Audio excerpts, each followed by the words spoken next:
Welcome to S6 TV Telugu news bulletin. ముందుగా headlines. Kotappakonda Trikoteswara స్వామిని దర్శించుకున్న పవన్ కళ్యాణ్.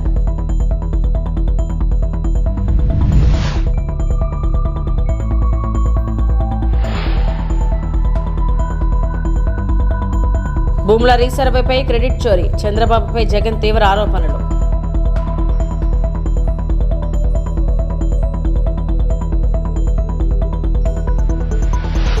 పోలీస్ సోదరి మనులకు ప్రత్యేక గౌరవం, అనిత వంగలపొడి.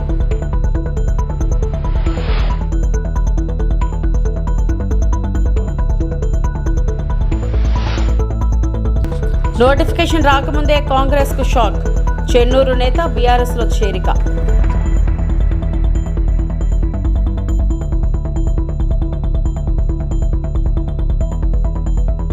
నైని కోల్ బ్లాక్ అంశాన్ని రాజకీయంగా మారుస్తున్నారు కిషన్ రెడ్డి.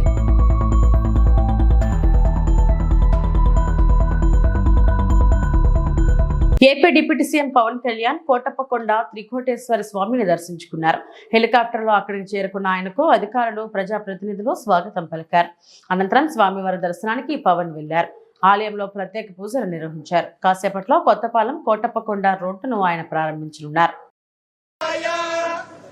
शिवाय शिवाय नमो नमः शिवाय शिवाय नमो नमः शिवाय शिवाय शिवाय शिवाय शिवतराय शिवतराय शिवाय शिवाय शिवतराय शिवतराय शिवतराय शिवतराय शिवतराय शिवतराय शिवतराय शिवतराय शिवतराय नमो नमस्ते शिवतराय शिवतराय नमः शिवतराय शिवा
వైసీపీ అధినేత ఏపీ మాజీ ముఖ్యమంత్రి వైఎస్ జగన్మోహన్ రెడ్డి తాజాగా నిర్వహించిన ప్రెస్ మీట్ లో ప్రజా సమస్యలు, తాజా రాజకీయ పరిణామాలపై వ్యాఖ్యానించారు.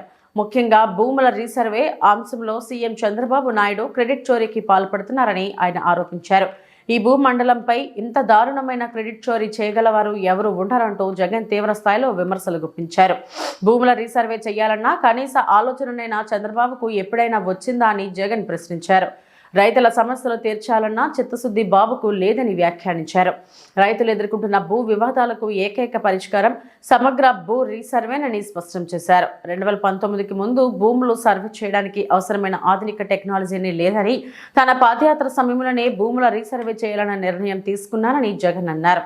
ఈ మధ్యకాలంలో చంద్రబాబు నాయుడు గారు మాట్లాడుతూ ఉన్న మాటలు ఈ రీసర్వే సబ్జెక్టు మీద మనమంతా కూడా చూస్తే ఒకసారి ఈ భూమండలం మీద నిజంగా ఇంతటి దారుణమైన క్రెడిట్ చోరీ చేయగలిగిన వ్యక్తి ఇంకొకడెవడైనా ఉండగలడా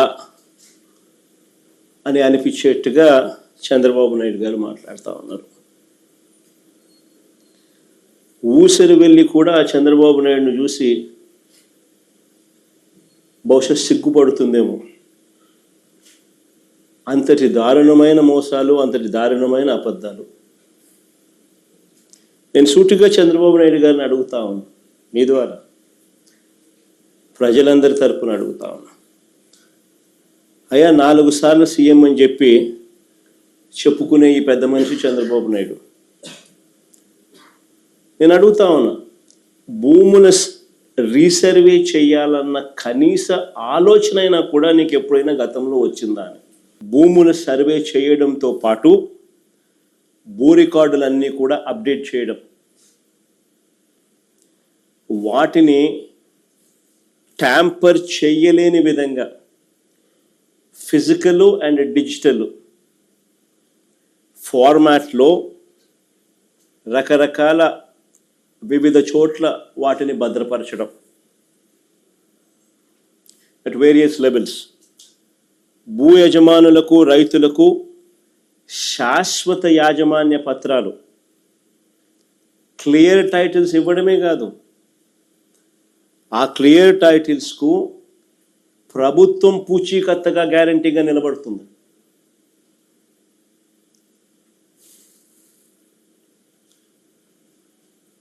మోస్ట్ అడ్వాన్స్డ్ సెక్యూరిటీ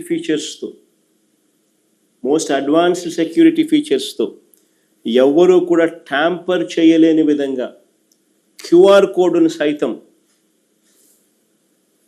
ఈ పాస్బుక్స్తో పొందుపరుస్తూ, క్యూఆర్ కోడ్ను సైతం పాస్బుక్స్లో పొందుపరుస్తూ, ఫిజికల్గా ఎవరైనా ట్యాంపర్ చేసే పరిస్థితి కూడా లేకుండా పట్టాదారు పాస్ పుస్తకాలు ఇవ్వడం జరిగింది.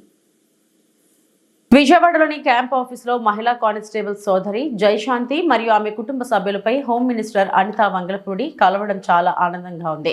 విధి నిర్వహణలో నిబద్ధతతో పనిచేసి మన పోలీస్ సోదరీమణుల పట్ల నాకు ఎప్పుడూ గౌరవం. విధి నిర్వహణలో నిబద్ధతతో పనిచేసే మన పోలీస్ సోదరీమణుల పట్ల నాకు ఎప్పుడూ ప్రత్యేక గౌరవం ఉంటుంది. జయశాంతి కుటుంబ సభ్యులతో అల్పాహారం తీసుకుంటున్నప్పుడు వారి శ్రేయస్సు గురించి ఆరా తీశాను. మన రక్షణ వ్యవస్థలో కీలక పాత్ర పోషిస్తున్న ప్రతి పోలీస్ కుటుంబానికి సంకీర్ణ ప్రభుత్వం ఎల్లప్పుడూ మద్దతు ఇస్తుంది.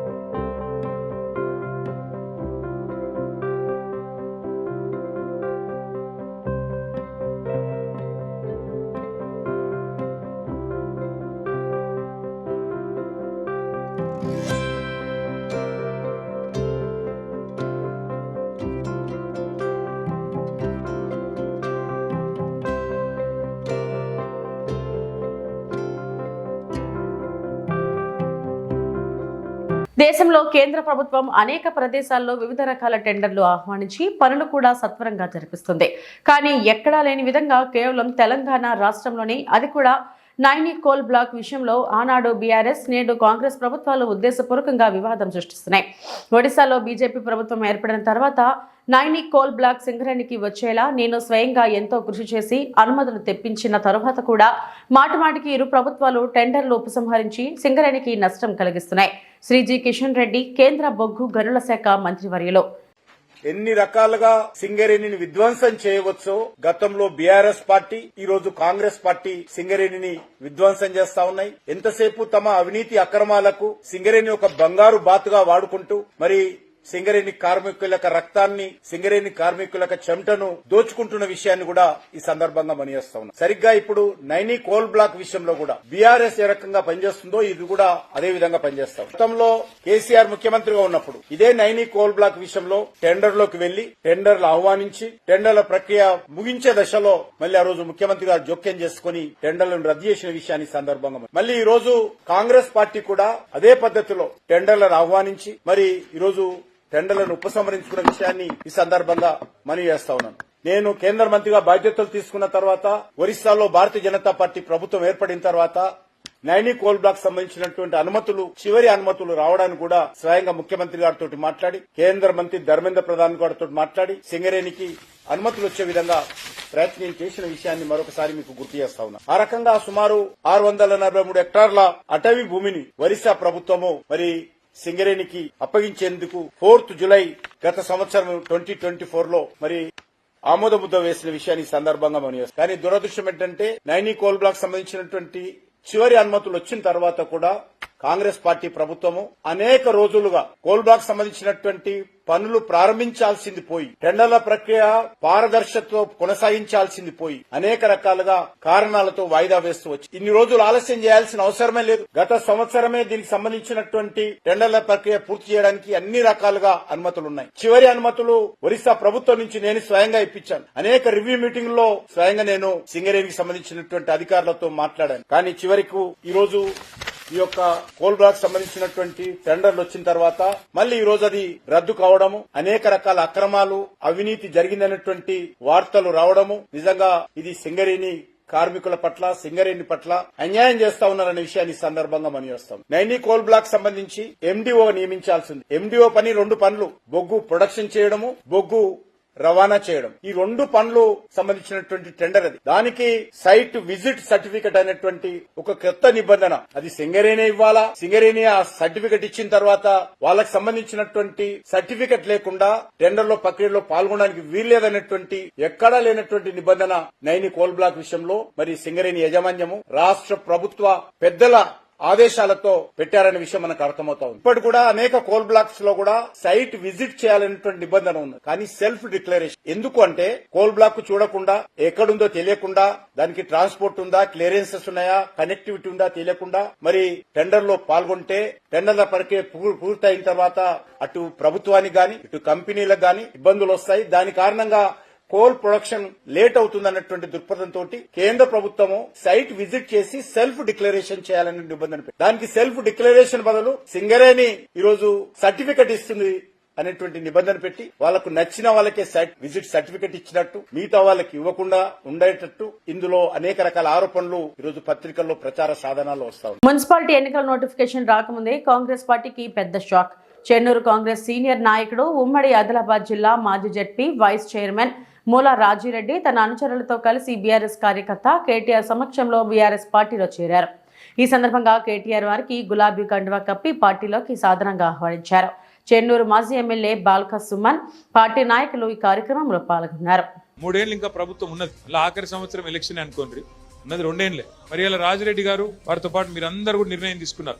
ఈ కాంగ్రెస్ పార్టీతో అయ్యేది లేదు, పోయేది లేదు, ఊదు గాలది పీరి లేవది, వీళ్ళని నమ్ముకుంటే కుక్కతోగా పట్టుకుని గోదావరి ఇదినట్టే సప్పుడేక మళ్ళా కేసీఆర్ తో పోదామని చెప్పి మీరందరూ వచ్చిన 2026 గణతంత్ర దినోత్సవ వేడుకల భద్రతను మరింత కట్టుదిట్టం చేయడానికి ఢిల్లీ పోలీసులు ఏఏ ఆధారిత స్మార్ట్ గ్లాసెస్, ఆధునిక ఫేషియల్ రికగ్నైజేషన్ సిస్టమ్స్ ను వినియోగించనున్నారు. ఈ విషయాన్ని న్యూఢిల్లీ డీసీపీ దేవాంశ్ మహ్లా మాట్లాడుతూ వెల్లడించారు. నిఘా వ్యవస్థను బలోపేతం చేయడానికి, ప్రమాదాల గుర్తింపును మెరుగుపరచడానికి సాంకేతికతను పూర్తి స్థాయిలో వినియోగిస్తామని ఆయన తెలిపారు. ఈ ఆన్లైన్ ఫేషియల్ రికగ్నైజేషన్ వ్యవస్థ మాస్కులు, మేకప్, క్యాప్లు, గడ్డాలు లేదా హెయిర్ స్టైల్ మార్చుకున్నా కావాల్సిన నిందితులను గుర్తించే సామర్థ్యం కలిగి ఉందని తెలిపారు. గణతంత్ర దినోత్సవ వేడుకల సందర్భంగా పాదచారుల కోసం 3 దశల భౌతిక తనిఖీలు నిర్వహించనుండగా వాహనాలకు ఇదే తరహా భద్రతా తనిఖీలు చేపడతామని పోలీసులు తెలిపారు. భద్రతతో కూడిన గణతంత్ర దినోత్సవ వేడుకలు నిర్వహించడమే లక్ష్యంగా ఈ చర్యలు తీసుకుంటున్నామని అధికారులు స్పష్టం చేశారు. और इस बार स्पेशली हमने डेवलप्ड कैमरा भी जो वियरेबल ग्लासेस हैं उनका भी इस्तेमाल कर रहे हैं, जिनके अंदर हमने डेटाबेस स्टैंड अलोन सिस्टम के अंदर database with different algorithm feed किया हुआ है. जो लोग वांटेड हैं वो अगर यहाँ पे पाए जाते हैं, दिखाए जाते हैं, अगर किसी भी तरीके के मेकअप में या विथ मास्क और विथ कैप और एनीथिंग, बियर्ड और anything, they will be identified by our algorithm. जो हमने कैमरेज अभी डेटाबेस के साथ में सेटअप किए हैं, they have been tested and we have found them useful. ये डेटाबेस कहाँ लोड होगा, कैसे अलर्ट आएगा, क्या कुछ होगा? ये एफआरएस जो कैमरे फिक्स लगे हुए हैं उनके साथ में तो हमारा स्टैंड अलोन सिस्टम है जो इंटरनेट से नहीं जुड़ा हुआ है, उसके अंदर होगा. उसके अलावा वियरेबल ग्लासेस में इंडिविजुअल मोबाइल के अंदर हम ये डेटाबेस डालेंगे जो भी इंटरनेट से कनेक्टेड नहीं होगा. तो स्टैंड अलोन सिस्टम में हर एक मोबाइल के अंदर अपना इंडिविजुअल डेटाबेस जिप फाइल में इसके अंदर डाला हुआ है.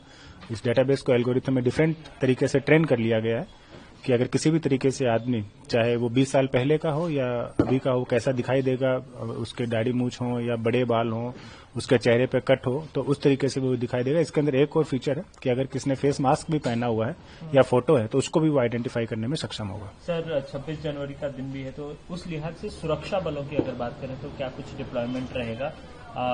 इस फीचर के अलावा? लगभग 10,000 पुलिस फोर्स हमने डिप्लॉय की है दिल्ली पुलिस की डिस्ट्रिक्ट के अंदर, जिसमें 3 लेयर की फिजिकल चेकिंग पेडेस्ट्रियन की होगी और अराउंड सेम व्हीकल चेकिंग भी होगी। उसके अलावा 4 लेयर की सॉफ्ट चेकिंग का भी हमने प्रावधान रखा है। अभी तक 9 से 10 बार हम अभी तक रिहर्सल और ब्रीफिंग कर चुके हैं और इसके बाद में हम we have attend to the perfection and we are sure that flawless arrangement shall be done this time for the republic. Anantapuram నగరంలో మైక్రో ఫైనాన్స్ ఆన్లైన్ మోసాలపై ప్రజలకు అవగాహన కార్యక్రమాన్ని గురువారం నిర్వహించారు. మైక్రో ఫైనాన్స్ ఇన్స్టిట్యూషన్స్ నెట్వర్క్ ఆధ్వర్యంలో ఈ కార్యక్రమాన్ని నిర్వహించారు. ఈ సందర్భంగా మైక్రో ఫైనాన్స్ ఇన్స్టిట్యూషన్స్ నెట్వర్క్ ప్రతినిధి కమలేష్ మీడియాతో మాట్లాడుతూ ఆన్లైన్ ద్వారా జరుగుతున్న మోసాలను అరికట్టేందుకు ప్రధానంగా కేవైసీ, ఇతర బ్యాంకు లావాదేవీలకు సంబంధించి మైక్రో ఫైనాన్స్ లో జరుగుతున్న మోసాలపై ప్రజలకు పెద్ద ఎత్తున అవగాహన కల్పిస్తున్నట్లు వెల్లడించారు. వీటిలో భాగంగా మైక్రో ఫైనాన్స్ లావాదేవీలు, కంపెనీల వివరాలు, దీనిలో జరిగే ప్రణాళికాబద్ధమైన వివరాలను వివరించడమే లక్ష్యంగా ఈ అవగాహన కార్యక్రమాన్ని నిర్వహించామని తెలిపారు. కార్యక్రమంలో credit access Grameen limited regional manager Gouspeer, Srinivas Babu, Karunakar, Anil, Narendra తదితరులు పాల్గొన్నారు. అందరికీ నమస్కారం అండి. నా పేరు కమలేష్ అండి. నేను మైక్రో ఫైనాన్స్ ఇండస్ట్రీ నెట్వర్క్ నుంచి మాట్లాడుతున్నాను. So micro finance industry network అనేది దేశంలో మొట్టమొదటి self regulatory organisation recognised by Reserve bank of India. So మేమేం చేస్తామంటే ఆర్బీఐ రెగ్యులేటెడ్ ఎంటిటీస్ ఏవైతే ఉన్నాయో ఎన్బిఎఫ్సి, ఎంఎఫ్ఐస్ వాళ్ళ కంప్లైన్స్ పార్ట్ మానిటర్ చేస్తూ రెగ్యులర్గా ఆర్బీఐకి రిపోర్ట్ చేస్తుంటాము. సో ఈరోజు అనంతపురంలో మనము మైక్రో ఫైనాన్స్ అవగాహన కార్యక్రమం చేస్తున్నాము. సో ఈ కార్యక్రమం ఒక ఉద్దేశం ఏంటంటే ఇక్కడ ఉన్న అన్ని పార్ట్స్ ఆఫ్ అనంతపురంలో రూరల్ పార్ట్స్ బేసిక్గా విమెన్ బారోవర్స్ని పిలిపించాము. సో ఇక్కడ ఏంటంటే 5 క్రూషియల్ పాయింట్స్ మేము కవర్ చేస్తాము. వాళ్ళ క్రెడిట్ స్కోర్, హెల్త్, అంటే ఇప్పుడు మీరు సిబిల్ స్కోర్ అని వింటూ ఉంటారు. సో వాళ్ళ క్రెడిట్ స్కోర్, హెల్త్ ఎలా మెయింటైన్ చేయాలి, అట్లాగే ఇప్పుడు ఈ రోజుల్లో కేవైసీ అనేది చాలా ఎక్కువ ఇంపార్టెన్స్ ఇచ్చారు. సో కేవైసీ ప్రొటెక్షన్ ఎలా చేయాలి, తర్వాత ఇప్పుడు ఈ టెక్నాలజీ రివాల్వ్ అవుతున్న కొద్దీ ఆన్లైన్ ఫైనాన్షియల్ ఫ్రాడ్స్ కూడా ఎక్కువ జరుగుతున్నాయి అన్నమాట. సో అందుకని మా అనంతపురంలో సైబర్ ఎక్స్పర్ట్ టీం వాళ్ళు వచ్చారు. సో వాళ్ళ ద్వారా ఈ ఆన్లైన్ ఫైనాన్షియల్ ఫ్రాడ్స్ని ఎలా మనం ప్రివెంట్ చేయాలనే విషయం మీద జాకీర్ సార్ గారు ఒక అవగాహన చేస్తారు ఇప్పుడు ఇక్కడ. అట్లాగే కాకుండా ఈ మైక్రో ఫైనాన్స్ బారోవర్స్ అనేది వాళ్ళకి ఏమన్నా గ్రీవెన్స్ వచ్చినా వాళ్ళ కంప్లైంట్స్ ఎవరికి ఇవ్వాలన్న విషయం మీద కూడా ఇవాళ ఎంపిన్ ఒక టోల్ ఫ్రీ నెంబర్ ఉంది 180010021080 అని. ఆ నెంబర్ని వాళ్ళు రీచ్ అవ్వాలని చెప్పి ఆ నెంబర్ కూడా ఇక్కడ పాపులరైజ్ చేయడం జరుగుతుంది. సో ఇవి కాకుండా కొన్ని సందర్భాలలో ఫాల్స్ లోన్ వేవర్ క్యాంపెయిన్స్ జరుగుతుంటుంది. సో అవన్నీ నమ్మకూడదు అని చెప్పి విషయం మీద కూడా ఈరోజు మనము ఈ అవగాహన సదస్సులో మనం ఈ పాయింట్స్ అన్ని కవర్ చేస్తామండి. సో నాతో పాటు ఈ ప్రోగ్రామ్ని మేజర్గా లీడ్ చేసేది క్రెడిట్ యాక్సిస్ గ్రామీణ లిమిటెడ్, ఆ తర్వాత ఫ్యూజన్ ఫైనాన్స్ లిమిటెడ్. ఈ 2 ఎన్బిఎఫ్సి, ఎంఎఫ్ఐసే. So reserve bank of India నుంచి రెగ్యులేట్ అయ్యే ఇన్స్టిట్యూషన్స్. సో ఈ ఇన్స్టిట్యూషన్స్ ఈ ప్రోగ్రామ్ని లీడ్ చేస్తున్నారు. సో మా సైబర్ టీమ్ ఎక్స్పర్ట్ నుంచి కూడా మా సైబర్ టీమ్ కొలీగ్స్ వచ్చారు. So I will request them to speak for 2 seconds. Sir, నా పేరు శిక్షావళి. నేను అనంతపురం జిల్లా సైబర్ క్రైమ్ డిపార్ట్మెంట్లో వర్క్ చేస్తున్నాను. ప్రజెంటు ఈ ప్రజల్లో మెయిన్గా ఈ సైబర్ అవేర్నెస్ గురించి ప్రోగ్రామ్ కండక్ట్ చేయాలనుకుంటున్నాం. వీళ్ళకి మెయిన్గా డిజిటల్ అరెస్ట్ అంటే ఏంటి, తర్వాత లోన్ యాప్స్ వల్ల ఎలాంటి డిసడ్వాంటేజెస్ ఉంటాయి, సో ఒకవేళ సైబర్ క్రైమ్ గురైతే ఏ విధంగా కంప్లైంట్ చేయాలనే విషయాల గురించి మేము ఈరోజు వాళ్ళతో డిస్కస్ చేస్తాం. గుడ్ మార్నింగ్ అండి మీడియా మిత్రులందరికీ. నా పేరు అనిల్ కుమార్ ముగుడి. నేను Fusion Finance assistant vice president AP and Telangana చూసుకుంటా. సో ఫ్యూజన్ ఫైనాన్స్ వచ్చి ఏపీ తెలంగాణలో 100+ బ్రాంచెస్తో వర్క్ చేస్తుంది. అలాగే రూరల్ పీపుల్కి ఓన్లీ లోన్ ఇవ్వడమే కాకుండా వాళ్ళకి ఫైనాన్షియల్ అవేర్నెస్ ఇవ్వడానికి మేము ఇక్కడ ఈరోజు ప్రోగ్రాం పెట్టడం జరిగింది. అలాగే సిబిల్ స్కోర్ ఏంటి, లోన్ తీసుకున్న తర్వాత సేవింగ్స్ ఎలా చేయాలి, లోన్ తీసుకుంటే దానికి ఎలాగ యూటిలైజేషన్ చేయాలనేదే మా ముఖ్య ఉద్దేశం ఈరోజు మీటింగ్. గుడ్ మార్నింగ్ అండి మిత్రులు అందరికీ. ఈరోజు నా పేరు గౌస్పీర్. నేను క్రెడిట్ యాక్సిస్ గ్రామీణ లిమిటెడ్లో రీజనల్ మేనేజర్ వర్క్ చేస్తున్నాను. ఈరోజు మన మెయిన్ ఉద్దేశం ఏంటంటే మన మహిళలు, ఎస్పెషల్లీ మా కస్టమర్స్ వాళ్ళని మేము ఏ విధంగా ఆన్లైన్ ఫ్రాడ్ గురించి అవేర్ చేయాలని, రెండవది లోన్ షేరింగ్స్, అంటే మీరు రుణం తీసుకున్న తర్వాత దాన్ని ఎట్లా మీరు ఉపయోగించాలనేది దాని గురించి అనేది ఈరోజు కార్యక్రమంలో మేము వాళ్ళతో డిస్కస్ చేస్తాము. దాంతోపాటు మన సైబర్ క్రైమ్ వాళ్ళు ఎక్స్పర్టీస్ కూడా మాతో పాటు ఉన్నారు. వాళ్ళు కూడా మా వచ్చే ఈ కస్టమర్స్కి వాళ్ళు. హైదరాబాద్ క్రికెట్ అసోసియేషన్ HCA యువ క్రికెటర్ల జీవితాలతో చెలగాటమాడుతుందని తెలంగాణ క్రికెట్ అసోసియేషన్ TCA ఆరోపించింది. తెలంగాణ ప్రీమియర్ లీగ్ నిర్వహించేది TCA మాత్రమేనని, ఈ లీగ్ నిర్వహించే అధికారం HCAకు లేదని స్పష్టం చేసింది. విషయానికి వస్తే ఒకటే ఒక టోర్నమెంట్ ద్వారా దాదాపు ఒక 200 మంది ప్లేయర్లను ఐడెంటిఫై చేయగలిగే శక్తి తెలంగాణ క్రికెట్ అసోసియేషన్ ప్రతి సంవత్సరం చేసుకుంటూ వస్తున్నాము. గత 10 సంవత్సరాల్లోనే దాదాపు 800 కోట్ల రూపాయలు HCAకు వస్తే ఒక్క క్రికెటర్ను కూడా IPL కు ఇండియాకు ఆడించే శక్తి HCA దగ్గర ఎందుకు లేదు? డబ్బులన్నీ ఎక్కడ పోయినాయి? కేసులు ఎందుకు అవుతున్నాయి? ఇవాళ అండర్-23 టీమ్ వేసారు. కూచ్ బిహార్, విజయ్ హజారే, BCCIకి సంబంధించిన టోర్నమెంట్లు. ఈ ప్లేయర్లు ఎందుకు పికప్ చేయాలి? మీరు తెలంగాణ డెవలప్ చేస్తామంటారు కదా, వరుస పెట్టి వందలు కొట్టే ప్లేయర్లు మీకు కనబడతలేరా? ఈ పరిస్థితుల్లో కూడా హైదరాబాద్ క్రికెట్ అసోసియేషన్ ఫర్దర్ గా జిల్లాల్లో మూవ్ అవడానికి వీల్లేదు. అది BCCI చెప్తుంది. BCCIకి ఆల్రెడీ కంప్లైంట్ చేసినాము. సెలక్షన్ మీ కమిటీ మీద పర్ఫార్మెన్స్ లేని వాళ్ళందరినీ సెలెక్ట్ చేయమని ప్రెజర్ పెట్టడము క్రిమినల్ చర్య అవుతుంది. 37వ జాతీయ రోడ్డు భద్రతా వారోత్సవాలను పురస్కరించుకుని అనంతపురం నగరంలో RDO శాఖ ఆధ్వర్యంలో రోడ్డు భద్రతా వారోత్సవాలపై భారీ ర్యాలీ నిర్వహించారు.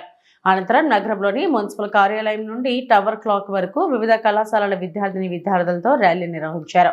కార్యక్రమంలో జాయింట్ కలెక్టర్ శ్రీ విష్ణుచరణ్ మీడియాను ఉద్దేశించి మాట్లాడుతూ రోడ్డు ప్రమాదాల్లో అత్యధికంగా రెప్పపాటు నిర్లక్ష్యమే కారణమని పేర్కొన్నారు.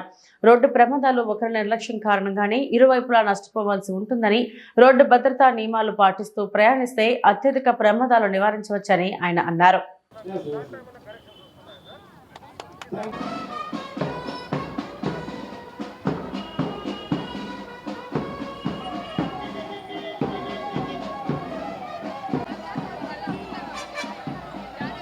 నమస్కారం. కేంద్ర రాష్ట్ర ప్రభుత్వాల ఆదేశాల మేరకు ఈ 1 మంత్ జనవరి 1 నుంచి జనవరి 31 వరకు మన జిల్లాలో మనము 37వ జాతీయ రహదారి భద్రతా మాసోత్సవాలు నిర్వహిస్తూ వచ్చాము. ఈ రోడ్ సేఫ్టీకి సంబంధించిన ప్రతి లైన్ డిపార్ట్మెంట్ వారు, NGOs, ప్రజలు, డ్రైవర్లు, వాహనదారులు, పెడెస్ట్రియన్స్ అందరి కోఆర్డినేట్ ఎఫర్ట్స్తో ఇప్పటి వరకు మనము ఈ పాస్ట్ 21 డేస్లో 96 అవేర్నెస్ క్యాంపెయిన్స్ మనం నిర్వహించాము. ఈ 96 అవేర్నెస్ క్యాంప్స్లలో మనకి దగ్గర 5,000 మంది వరకు విద్యార్థులు అండ్ 2,000 మందికి పైగా ప్రజలు మరియు డ్రైవర్లు పార్టిసిపేట్ చేయడం జరిగింది. ఇందులో భాగంగానే ట్రాన్స్పోర్ట్ డిపార్ట్మెంట్ వారు మొత్తం మన జిల్లాలో ఉన్న 37 బ్లాక్ స్పాట్స్ ఐడెంటిఫై చేసి వాటిని రిపేర్ చేయడం జరిగింది. ఆ రిపేర్ చేసిన ప్రతి బ్లాక్ స్పాట్ని కూడా ఆడిటింగ్ కూడా కంప్లీట్ చేయడం జరిగింది. హెల్మెట్స్ సరిగా పెట్టుకోకుండా వెహికల్స్ నడిపే వాళ్ళు, సీట్ బెల్ట్ పెట్టుకోకుండా కార్ నడిపే వాళ్ళపైన సుమారు పోలీస్ డిపార్ట్మెంట్ వారు 2,000కు పైగా కేసులు నమోదు చేయడం జరిగింది. అలాగే డ్రంక్ అండ్ డ్రైవ్ చేయడం వల్ల అంటే డ్రంక్ అండ్ డ్రైవ్ చేస్తూ దొరికిన వాళ్ళపైన ఆల్మోస్ట్ ఒక 30-35 FIRs వరకు నమోదు చేయడం జరిగింది. దీంతోపాటు ట్రాన్స్పోర్ట్ డిపార్ట్మెంట్ వాళ్ళు డ్రైవర్స్కి బ్లడ్ టెస్ట్లు చేయడానికి కానీ, ఐ టెస్ట్ చేయడానికి కానీ హెల్త్ క్యాంప్స్ నిర్వహించడం జరిగింది. మేజర్ స్టేక్ హోల్డర్ ఈ రోడ్ సేఫ్టీ లేదా ఈ ఫెటాలిటీస్ తగ్గించడానికి మేజర్ స్టేక్ హోల్డర్ ఏంటంటే వెహికల్స్ నడిపే వాళ్ళు. సో ఈ కార్యక్రమం ద్వారా ఈరోజు జరుగుతున్న ర్యాలీ ద్వారా నేను చేస్తున్న విజ్ఞప్తి ఏంటంటే ప్రతి ఒక్కరు కూడా ట్రాఫిక్ రూల్స్ని కానీ రెగ్యులేషన్స్ కానీ పాటించవలసిందిగా కోరుకుంటున్నాను. హలో యువత చలో విజయవాడ AYF పిలుపు. నిరుద్యోగ సమస్యలపై పోరాటానికి జనవరి 30న విజయవాడలో నిర్వహించనున్న చలో విజయవాడ నిరుద్యోగ రణబేరీ కార్యక్రమాన్ని విజయవంతం చేయాలని AYF రాష్ట్ర అధ్యక్షులు మొజ్జాడ యుగంధర్ పిలుపునిచ్చారు. ఈ సందర్భంగా శ్రీకాకుళం క్రాంతి భవన్లో AYF ఆధ్వర్యంలో నిరుద్యోగ రణబేరీకి సంబంధించిన గోడ పత్రికను విడుదల చేశారు. మొజ్జాడ యుగంధర్ మాట్లాడుతూ రాష్ట్రంలో లక్షలాది నిరుద్యోగ యువత తీవ్ర నిరాశలో ఉన్నారని, ఎన్నికల హామీలను విస్మరించిన కూటమి ప్రభుత్వం యువత భవిష్యత్తుతో చెలగాటమాడుతుందని విమర్శించారు. జాబ్ క్యాలెండర్ ప్రకటించకపోవడం, నిరుద్యోగ వృత్తి అమలు చేయకపోవడం వల్ల యువత సంవత్సరాలుగా ఎదురుచూపుల్లోనే మగ్గిపోతున్నారని అన్నారు.